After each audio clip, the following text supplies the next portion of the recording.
Topic eight hand for today's lecture is eating disorders. Previously हम लोगों ने anxiety disorders और उसकी डिफरेंट टाइप्स को डिस्कस किया है, काफ़ी डिटेल में डिस्कस किया है।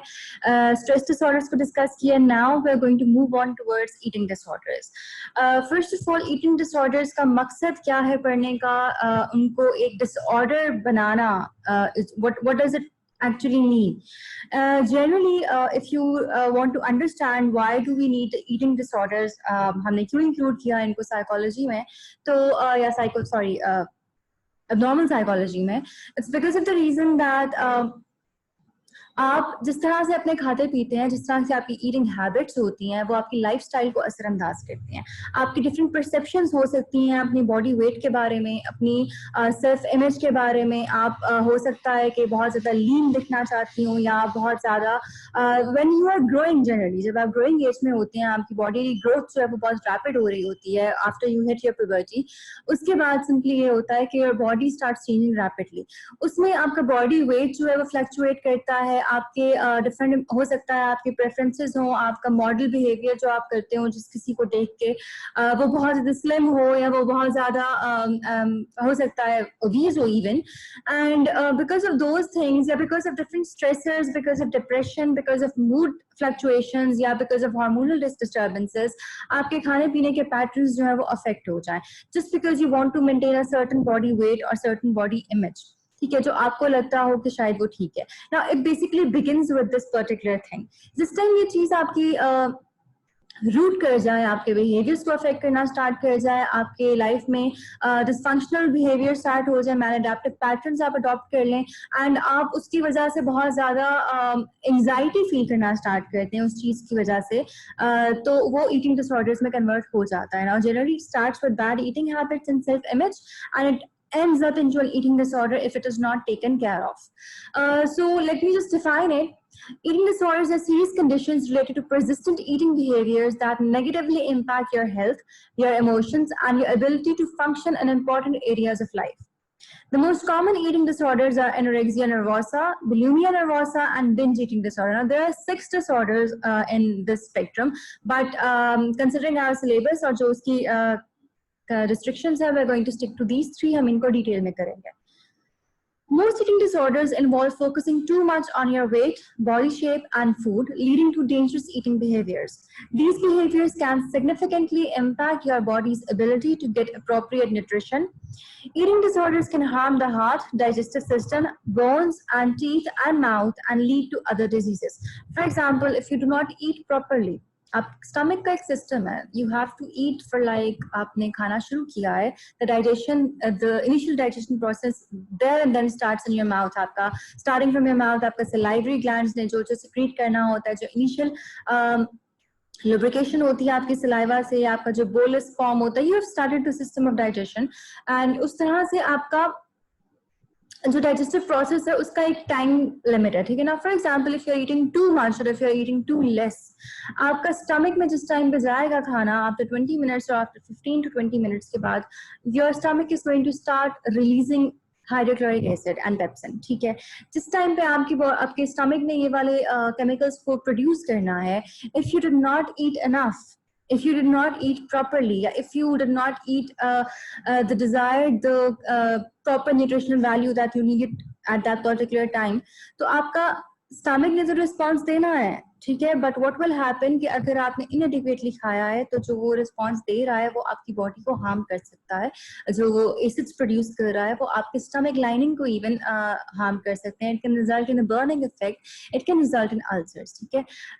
अगर आप अपने ईटिंग हैबिट्स को प्रॉपर रखते हैं तो आप इन चीज़ों को अवॉइड करते हैं। अगर आप जनरली स्पीकिंग कोई भी चीज़ बहुत ज़्यादा खा लेते हैं तो यू स्टार्ट फीलिंग हैवी, आपको जो हार्ट बर्न होना स्टार्ट हो जाता है या फिर एसिडिटी हो जाती है, दीज आर कॉमन थिंग्स, ठीक है। लेकिन ये सब चीजें आपकी परसिस्टेंट हो जाती हैं and they are generally related to your bad eating behaviours, और उनकी जो इन सब बातों की, जो इन परसेप्शंस की या इन थॉट्स की या इन बिहेवियर्स का जो रूट होता है, वो बेसिकली बॉडी इमेज होता है या फिर आपका मैलअडैप्टिव पैटर्न होता है, बिहेवियर्स होते हैं, तो it translates into an eating disorder. And obviously it can take a very negative toll on your body and cause diseases. आप सही से खा पी नहीं रहे होंगे तो आपकी बॉडी जो है, for example your bones, they will start getting weak, Eating disorders often develop in the teenage and young adult years, although they can develop at other ages as well. With treatment, you can return to healthier eating habits and sometimes reverse serious complications caused by the eating disorders. Now, moving on to the types that we are going to study, we're going to start with anorexia nervosa. Anorexia nervosa is one most common eating disorder. I won't say most common, but it is something that जो कि बहुत easily आप identify कर सकते हैं. Generally अगर आप anorexia nervosa को इमेज करना चाहें अपने माइंड में, तो it comes off as an image of a girl standing in front of a mirror, thinking that she is extremely fat or she is overweight while she is extremely skinny और उसकी bones नजर आ रही होती हैं to a dangerous level. ठीक है, आप अगर इसको image अपने mind में लेके आना चाहें. It generally develops during adolescence or young adulthood and tends to affect more women than men, because why? Women are more weight conscious, ठीक है, and they are told that they need to be skinny, they need to be thin, they need to be well presented and everything.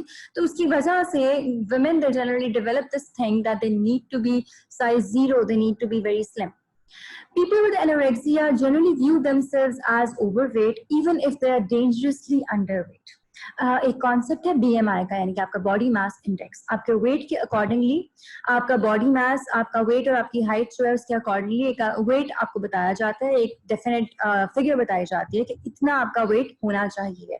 For example I am 5'6", ठीक है, मेरी height 5'6" है and I am 26 years of age. ठीक है, तो अब इस as में और इस वेट और सॉरी इस हाइट के साथ मेरा नॉर्मल BMI यानी कि मेरा एक नॉर्मल बॉडी मास इंडेक्स जो है वो 65 तक होना चाहिए, नॉट ओवर इट. ठीक है, but yes it's fine if I can stay around 58 to 60. ठीक है, वो अंडर वेट नहीं होगा. But if in this height I am 45 kgs, I am severely under weight, मैं अपने BMI से बहुत पीछे हूँ. ठीक है, आप +-5 कर सकते हैं, बट आप +-20 नहीं कर सकते अपने BMI में. That was generally an indicator that you're not eating properly or you're not eating healthy. Now, people with anorexia nervosa, they tend to constantly monitor their weight, avoid eating certain types of food. हो सकता है कि वो किसी एक particular food group को, for example, carbohydrates को omit कर दें, वो fats बिल्कुल लेना बंद कर दें, वो proteins लेना बिल्कुल बंद कर दें, या वो एक particular substance को ना लें, या फिर मतलब there are different types, हम आगे भी पढ़ते हैं. And severely restrict their calories, यानी कि बहुत कम खाना जो आपकी body की general needs per day needs, आपकी calorie intake जो है वो पूरी नहीं कर रहा होता. Common symptoms of anorexia are being considerably underweight compared to with people of similar age and height. ठीक है, यानी कि अगर आपकी एज और आपकी हाइट, जैसा मैंने अभी BMI में आपको एक्सप्लेन किया है कि at my age and with my height I should be around 65, not more than that. But yes, I can be around 60 to 65 kgs. ठीक है, that will be a healthy weight for me. लेकिन if I am at this age with this height, if I am 40 kgs or 45 kgs, I will be underweight. Why? Because मेरे साथ के लोग जो है वो इतना कम weight नहीं रखते होंगे. ठीक है, and then if I further ये reduce हो जाएगा तो obviously I will be very skinny and I will start having different problems. अगर हम problems की बात करें तो most common जो होंगे, मुझे digestive issues बहुत ज़्यादा होना start हो जाएंगे. Then very restricted eating patterns. आपने अक्सर नोट किया होगा, there are some people who are very skinny and they're still not eating properly. They're like, we cannot eat this, मुझसे ये खाया नहीं जाता.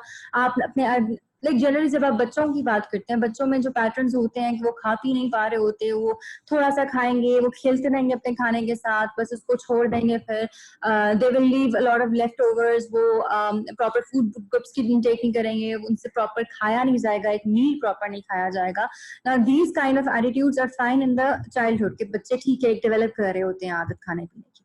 But when talking about teenage और एडल्टहुड, अगर ये चीजें कॉमन है, so this is basically a maladaptive pattern and a restricted eating pattern.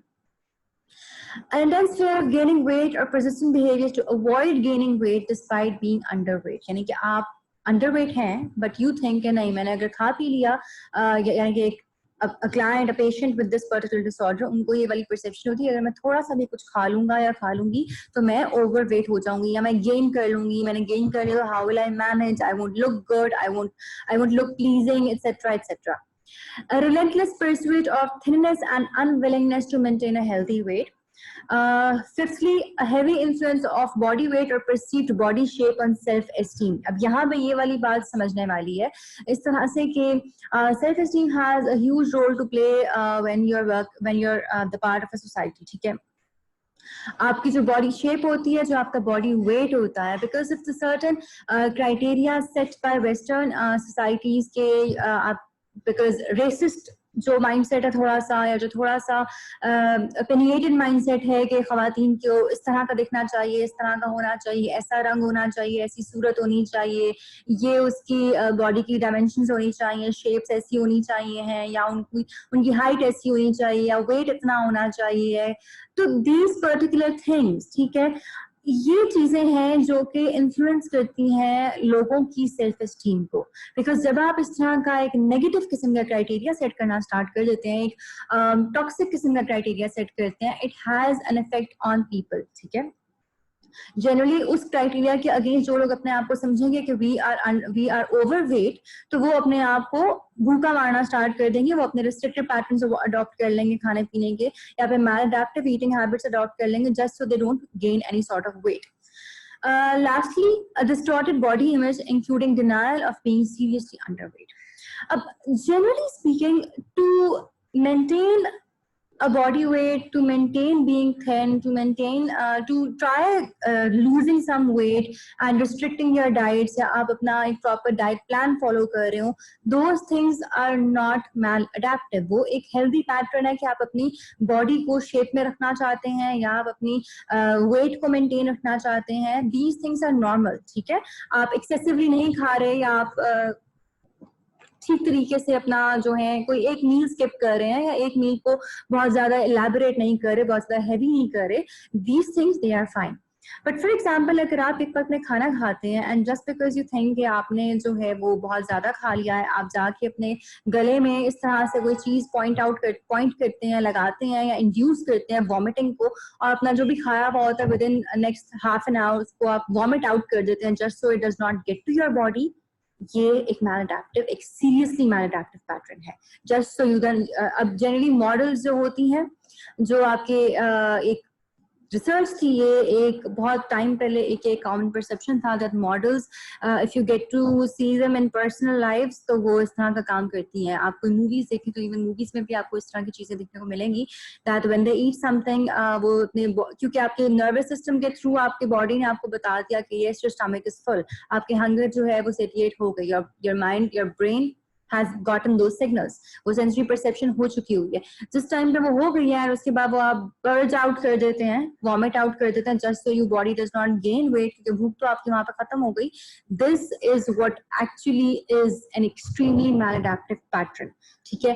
अब यहाँ पे बॉडी इमेज डिस्टॉर्ट होने का मतलब क्या है कि आप अंडरवेट हैं, आपकी हड्डियां बाहर निकल रही हैं, यू आर सीरियसली अंडरवेट, जो कि आपके लिए अच्छा नहीं है, ठीक है. एंड वो आप डिनायल में है that you are not weak, you feel कि आप अभी भी मोटे हैं.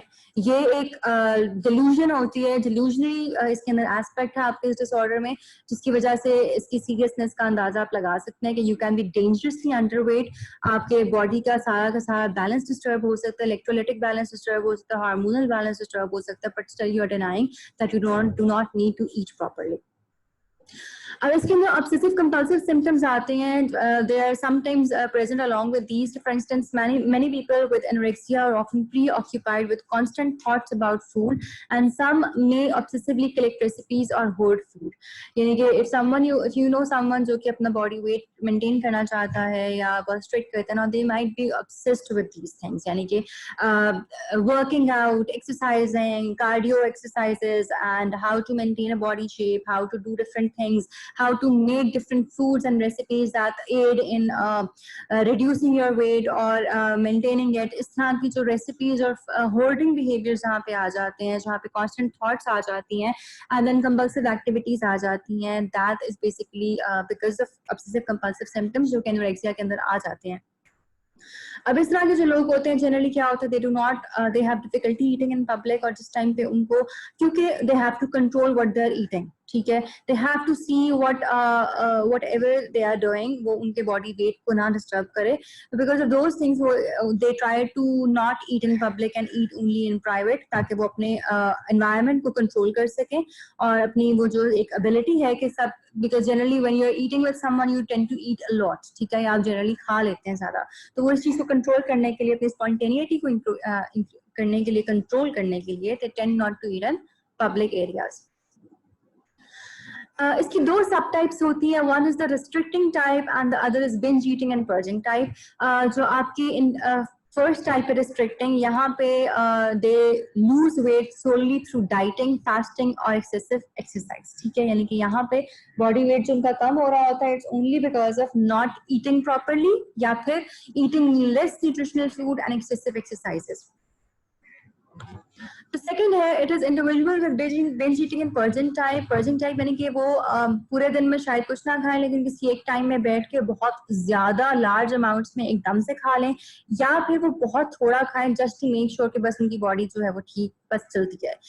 दोनों केसेस में क्या होता है कि जब वो खा लेते हैं, दे पर्ज करने का मतलब ये है कि वो उन चीजों को कोशिश करते हैं कि उनकी बॉडी से जल्द अज जल्द निकल जाए। They can actually use behaviours like vomiting, laxatives ले सकते हैं ताकि उनकी बॉडी में से वो जल्दी से वॉश आउट हो जाए थ्रू द डाइजेस्टिव सिस्टम, या फिर डायरेटिक्स ले सकते हैं, या फिर बहुत एक्सेसिवली ओवरली एक्सरसाइज करना स्टार्ट कर देते हैं। लाइक आप 2-2, 3-3 घंटे कॉन्टिन्यूसली एक्सरसाइज करते रहे, आप दिन में मुसलसल वॉक करते रहे, these things they generally have a bad effect.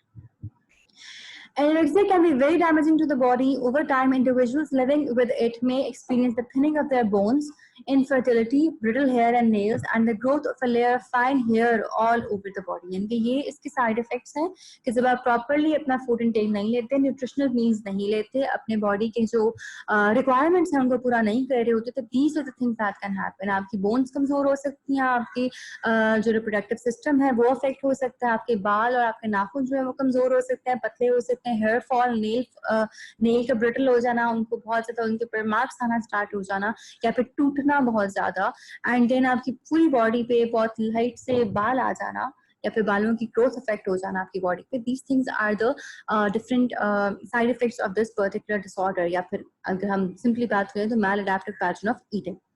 In severe cases, anorexia can result in heart, brain, or multi-organ failure and death. यानी कि if you are 5'8" and you have a body weight of 30, आप खुद सोच सकते हैं कि इसमें किस तरह की complications आ सकती हैं।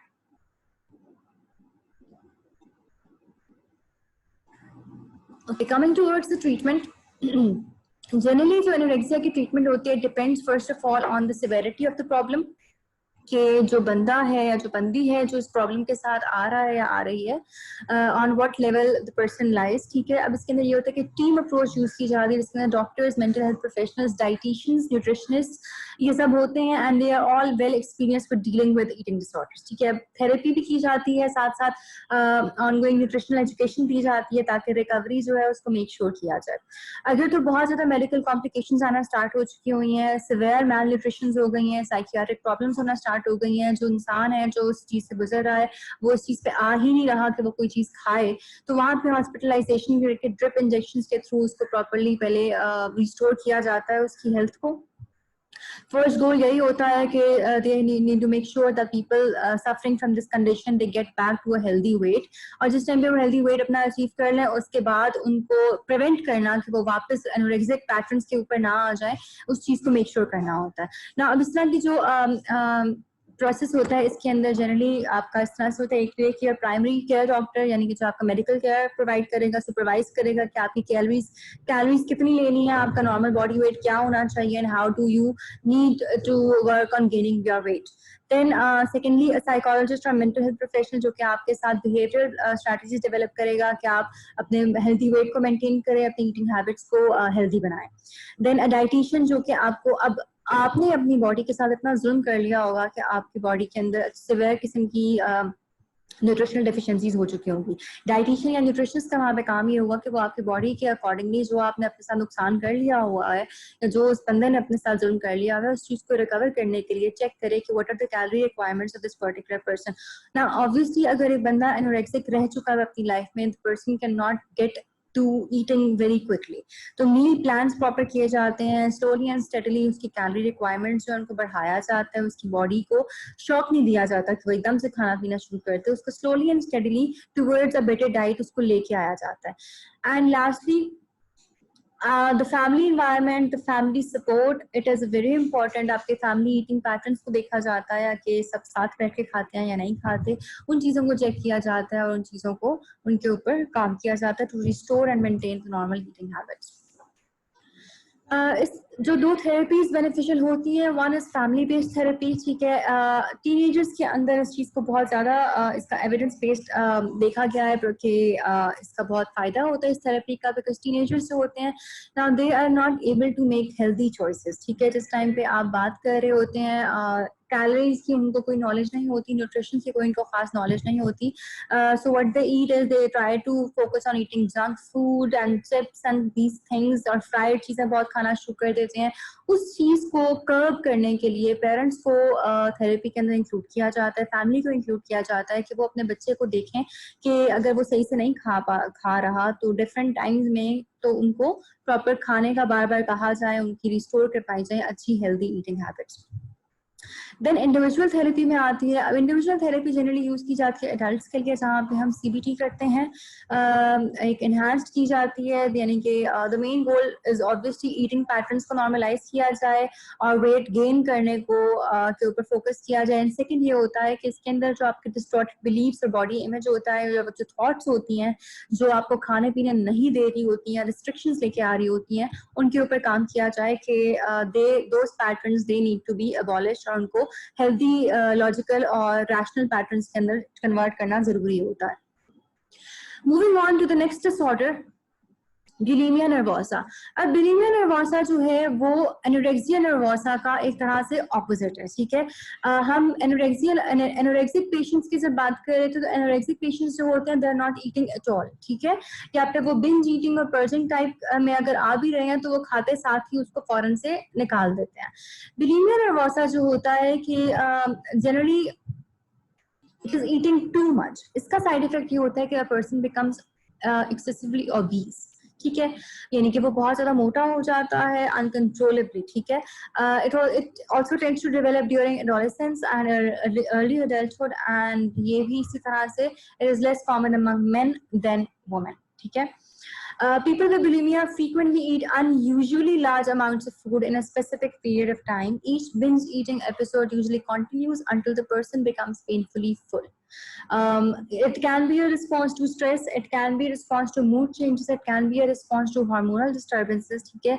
It can be faulty perceptions कि आप बहुत पतले हैं, या आपको कोई कह रहा हो कि सही से खाया करो, तुम खाते सही से नहीं हो, जबकि आपका बॉडी वेट अपने नॉर्मल पोजीशन पे हो, ठीक है। Like for example if I have a normal body BMI और मुझे कहा जा रहा है कि नहीं तुम तो सही तरह से खा नहीं रही, ठीक है, और मुझे फोर्सफुली खाने दिया जाए, इवेंचुअली क्या होगा, मैं एक पैटर्न डेवलप कर लूंगी और मैं बहुत ज्यादा खाना स्टार्ट कर दूंगी।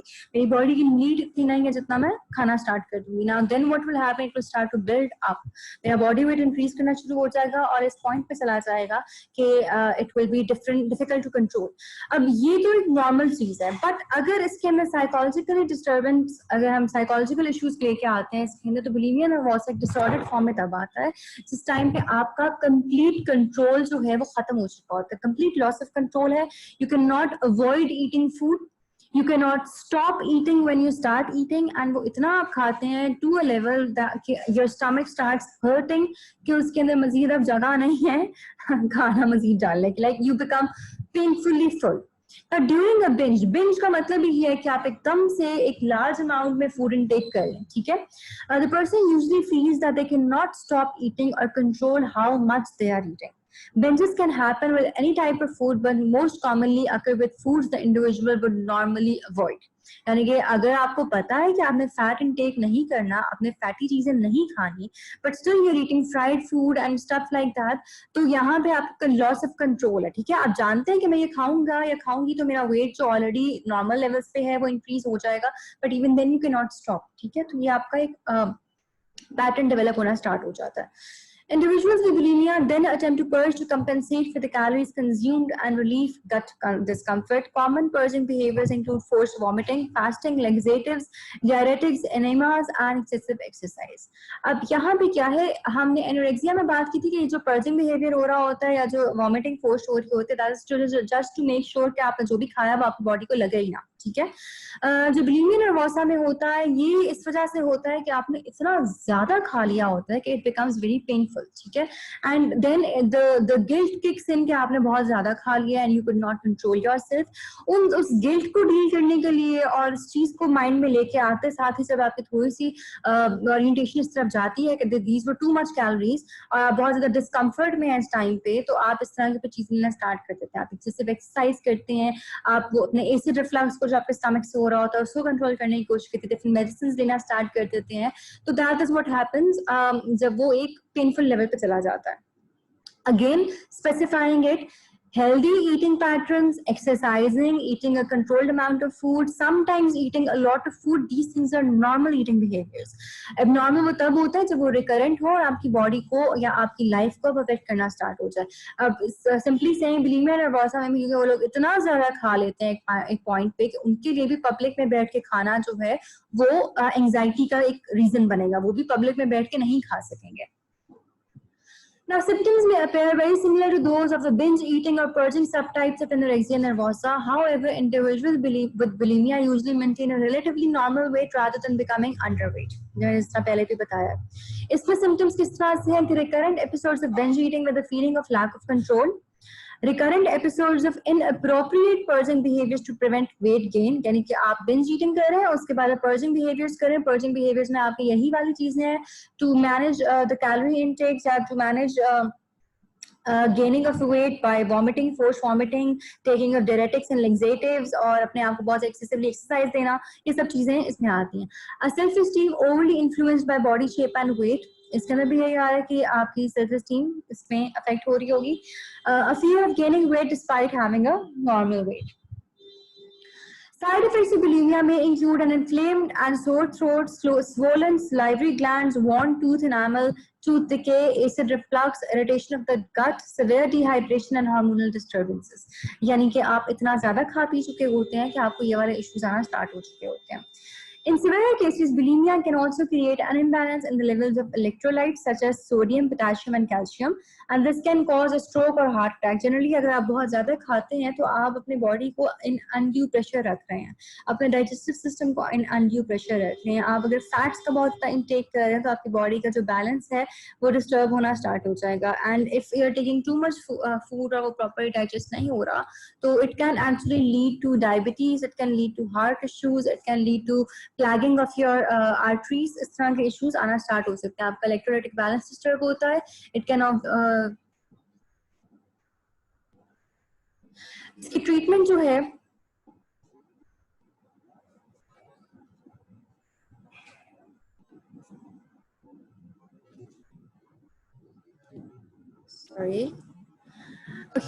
इसकी ट्रीटमेंट जो है it involve psychotherapy first of all. आपका जो इसमें भी यही वाली बात है कि आपने एक होल बेस्ड सिस्टम लेके चलना होगा जिसके अंदर you are taking help from different health care providers and psychotherapist from mental health specialist and nutritionist, ठीक है। फर्स्ट ऑफ ऑल अगर हम थेरेपीज की बात करें तो इसमें कॉग्निटिव बिहेवियर थेरेपीज आ जाती हैं to help normalise your eating patterns and identify unhealthy negative beliefs and behaviours and replace them with healthy positive ones. Secondly, family-based treatments आ जाती हैं to help parents intervene कि वो अपने देखें कि बच्चा जो खा पी रहा है उसके अनहेल्दी बिहेवियर्स हैं तो उनको कंट्रोल करने में हेल्प करें कि वो बहुत ज़्यादा ना खाएं, वो बहुत अनहेल्दी ना खाएं और मतलब जो डेवलपमेंट के टाइम पे जो प्रॉब्लम्स आ सकती हैं और जो ईटिंग पैटर्न्स डेवलप हो रहे थे उनके अंदर फैमिली इंटरवेंशन की जाए। एंड इंटरपर्सनल साइकोथेरेपी जो कि difficulties in your close relationships helping to improve your communication and problem solving skills. बहुत दफ़ा आप अपने मूड की वजह से, अपने स्ट्रेस की वजह से, अपने इंटरपर्सनल कन्फ्लिक्ट्स की वजह से बहुत ज़्यादा खाना स्टार्ट कर देते हैं। Because of that, आपके उन difficulties को address किया जाता है ताकि if there are any things that are related to problems in your life or your relationships or your communication problems, तो उन चीज़ों को sort out किया जाए ताकि आप अपना जो coping mechanism है वो इस तरह binge eating से ना उसको maintain रखें। देन मेडिकेशंस, एंटीडिप्रेसेंट्स, जिस तरह मैंने अभी बात की कि स्ट्रेस अगर हो आपको या अगर आपको किसी किस्म का मूड डिस्टर्बेंस है तो वहाँ पे एंटीडिप्रेसेंट्स जो है वो दी जाती हैं to prevent this kind of purging and binge eating behaviour. Second, nutritional education के डाइटिशियंस जो है वो आपका ईटिंग प्लान प्रॉपर बनाएं, आपको हेल्दी वेट पे रखें, आपकी हेल्दी हैबिट्स डेवलप करवाएं, आपके अनड्यू अनटाइमली क्रेविंग्स को सेटिस्फाई उनको कंट्रोल करने में हेल्प करें, और आपके रिस्ट्रिक्टिंग बिहेवियर ना हो। आप रेगुलरली खाएं लेकिन रिस्ट्रिक्ट ना करें खुद को, कि ये ना हो कि आप इस वजह से कि you are exhibiting binge eating या बुलिमिया नर्वोसा के से सफर कर रहे हैं तो आप अपने आप को भूखा मारना स्टार्ट करते हैं, and then it raises other issues as well. आपने अपने आप को प्रॉपर तरीके से रेगुलेट करना सीखना होता है। एंड हॉस्पिटलाइजेशन, अगर इतना सिवियर हो गया है, अगर आप इतने ज्यादा सिवियरली अबीज हो चुके हुए हैं कि जिसकी वजह से आपको डिफरेंट कोमोर्बिड हेल्थ इश्यूज आना स्टार्ट हो गए हैं, आपके ऑर्गन इश्यूज आना स्टार्ट हो गए हैं, तो वहां पे obviously you need immediate hospitalisation. Lastly we have binge eating disorder. Binge eating disorder is when you regularly eat too much food and feel a lack of control. अब जो bulimia nervosa है वो आपको binge की एक episode आती है, ठीक है, लेकिन जो binge eating disorder है ये आपका एक रेगुलरली है कि आप बहुत ज्यादा खाते हैं और आपके पास कोई कंट्रोल नहीं है। You may eat very quickly or eat more food than intended, even when you're not hungry, and you may continue eating even after long after you're uncomfortably full, ठीक है। आपको पता है कि आपकी जो एक नीड थी, जरूरत थी, वो पूरी हो चुकी हुई है, but even then you are still eating. वो हो सकता है कि आपकी क्रेविंग सेटिस्फाई ना हो रही हो सकता है कि आपको टेस्ट उसका अच्छा लग रहा हो, या फिर आपकी बिकॉज एक हैबिट डेवलप हो चुकी हुई है कि you can not stop eating. After a binge, आप जिस टाइम पे बहुत ज्यादा खा रहे होते हैं, बिकॉज रेगुलर पैटर्न एक बन चुका होता है, you may feel guilty, disgusted or ashamed by your behaviour and the amount of food eaten, but आप उसको कुछ भी नहीं करते, आप उसको कंपेंसेट नहीं कर रहे, ठीक है। जिस तरह आप एनोरेक्सिया नर्वोसा में या फिर बुलिमिया नर्वोसा में पर्जिंग या फिर इस तरह का कंपेंसेटरी बिहेवियर शो करते हैं कि आप वेट गेन ना कर लें, वो यहाँ पे आप नहीं शो कर, ठीक है। इधर जो आपकी एम्बेरसमेंट हो रही होती है या जो एंजाइटी रिजल्ट करती है from eating too much, guilt rise कर रहा होता है, इट इज सोलली इसका इफेक्ट ये होता है कि आप फिर अकेले में खाना स्टार्ट कर देते हैं बजाय कि आप किसी और के सामने बैठ के खाएं। A new round of binging usually occurs at least once a week. You may be normal weight, overweight or obese. It does not matter आपका body weight क्या है। Binge eating disorder जो है आपकी इसमें डिफरेंस यहाँ पे आता है कि आपका बिंज एपिसोड जो है it is not followed by any compensatory behaviour, यानी कि you are not wary of whether you are going to gain weight और नॉट, लेकिन ये चीज आपकी बिंज जो है वो आ रहा होता है बार बार। इसकी ट्रीटमेंट के अंदर भी इसी तरह से हम बात करेंगे कि इसके अंदर फर्स्ट ऑफ ऑल तो हमने ईटिंग हेल्दी लाइफस्टाइल और ईटिंग हैबिट्स को करेक्ट करना होता है। And because binge eating can be so entwined with shame, poor self image and other negative emotions, treatment में also address these and any other mental health issues such as depression. मैंने पहले भी बात की है कि एक बिंज एपिसोड जो है वो आपके डिप्रेशन की वजह से ट्रिगर हो सकती है, एंजाइटी की वजह से ट्रिगर हो सकती है, लेकिन how to control your eating, first of all हमने कॉग्निटिव का डिस्कस किया कि किस तरीके से होता है, इंटरपर्सनल का हमने डिस्कस किया है कि आपकी इंटरपर्सनल स्किल्स को इम्प्रूव किया जाए ताकि आप लोगों के साथ बैठ के खाएं, आपने प्रॉब्लमैटिक रिलेशनशिप या अनहेल्दी कम्युनिकेशन स्किल्स की वजह से बिंज ईटिंग में ना पड़ जाए या बहुत एक्सेसिवली खाना ना शुरू कर दें as a coping mechanism. And लेकिन थर्ड जो आपको you are not familiar with is dialectical behaviour therapy, जिसके अंदर it helps you learn behaviour skills to help you tolerate stress, regulate your emotions and improve your relationships with others. यानी कि आप 3 different किस्म की चीजें हैं, इनको लेके चल रहे हैं कि you need to make sure that your client or your person who is suffering with such a condition he becomes able to tolerate the stress, उसको वो किस तरीके से मैनेज करते हैं, आप स्ट्रेस मैनेजमेंट सिखाते हैं, इमोशंस का आउटलेट किस तरह होता है, उनको किस तरह बिहेवियर में ट्रांसलेट होते हैं उनको करना सिखाते हैं, and improve your relationship with others, all of which can reduce the desire to binge eat. इसके अलावा एंटी डिप्रेसेंट्स दी जा सकती हैं, एंड जनरली जब लोगों का बिंज ईटिंग डिसऑर्डर होता है they have a history of failed attempts to lose weight on their own, यानी कि आप जिस टाइम पे वेट लॉस करना स्टार्ट करते हैं and you fail it, you like okay whatever, नहीं होता ना सही, बस ठीक है, पतला नहीं हो सकता तो मोटा ही होता जाए, तो वो वाला जो एक जनरल परसेप्शन डेवलप हो जाता है because they fail in losing weight on their own, that actually results in a binge eating disorder as well. इसके अंदर वेट लॉस प्रोग्राम जो है वो जनरली नहीं कहा जाता, ठीक है, जिस टाइम डिसऑर्डर ट्रीट किया जाए तो बिकॉज डाइटिंग जो है वो बहुत से बिंज ईटिंग एपिसोड्स को ट्रिगर कर सकती है, because when you are not eating regularly you can get this idea कि okay I did not eat properly for 1 week, या मैं बहुत रिस्ट्रिक्टेड या बहुत ही प्लान डाइट ले रही हूँ या ले रहा हूँ, संडे है ठीक है ओके ये चीज पकी हुई है fine I am going to eat a lot today, और उसकी वजह से क्या होता है कि generally results in another binge episode, ठीक है, और उसकी वजह से इट्स नॉट सक्सेसफुल. तो first of all the point is to make sure that healthy habits are well established, and उसके बाद yes you can work on weight loss programs. Now, when appropriate weight loss programs are generally done under medical supervision to ensure that your nutritional requirements are met. Weight loss programs that address binge triggers can especially be helpful when you're when you're also getting cognitive behavior therapy. यानी कि एक eclectic approach होनी चाहिए, dialectical behavior therapy जिस तरह अगर आप कर रहे हैं तो उसके साथ में आप जनरली बिहेवियरल थेरेपीज के साथ में या साइकोथेरेपीज के साथ में आप डिफरेंट वेट लॉस प्रोग्राम जो हैं उनको टेकअप कर सकते हैं. Now, summarising the whole disorders जो हमने 3 पढ़े हैं उनके अगर समराइज कर दूं अगर आप लोगों के लिए, तो we generally started from anorexia nervosa. Anorexia nervosa आपका जो है it basically focuses on extremely low underweight people जो कि बहुत dangerously underweight होते हैं but they refuse to eat, and then they show 2 subtypes, either binge eating or purging, or second one is restricting type, ठीक है. The second one is bulimia nervosa. bulimia nervosa में आपका जो है उसमें binge eating episodes होती है recurrent and they are followed by compensatory behaviors. आपके compensatory behaviors anorexia nervosa में भी हैं और आपके bulimia nervosa में भी हैं, but both of the disorders are focused on avoiding gaining weight. आपका जो binge eating disorder है that does not have anything to do with avoidance of gaining weight. उसके अंदर किसी किस्म का compensatory behavior या purging behavior नहीं होता. आपका जो उसके अंदर सारा sole focus होता है वो binge eating पे होता है, यानी कि you end up eating a lot, ठीक है.